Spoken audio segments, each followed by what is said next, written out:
डोळे भरून या पाहिलं तुझे मुख, याची मज सुख दे देवा. डोळे तुम्ही घ्या रे सुख, पहा विठोबाचे मुख. देवाने आपल्याला कान दिले, कशासाठी दिले? हा? तुम्ही ऐका रे कान, माझ्या विठोबाचे गुण. आहे की नाही? देवाने आपल्याला डोळे दिले, देवाने आपल्याला कान दिले. सर्व भगवान परमात्म्याने त्याच्या प्राप्तीसाठी दिलेलं आहे. आणि कुठल्याच प्रकारचा मोबदला भगवान परमात्म्याने आपल्याकडून काय घेतलेला नाही. म्हणून देवाचे आपल्यावरती खऱ्या अर्थाने काय आहे? उपकार.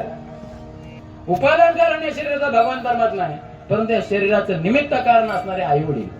हा, आई वडील या शरीराचं निमित्त कारण आहे. म्हणून या शरीराला जन्म देणं, या शरीराला लहानाचं मोठं करणं, पालन पोषण करणं, त्याला योग्य संस्कार देणं, त्याला लहानाचं मोठं करणं, शिकवणं आणि स्वतःच्या पायावरती उभा करणं, हा उपकार कोणाचा आहे? आई वडिलाचा आहे की नाही? आई सुद्धा मुलावरती प्रेम करते, उपकार करते आणि कुठल्याच प्रकारचा मोबदला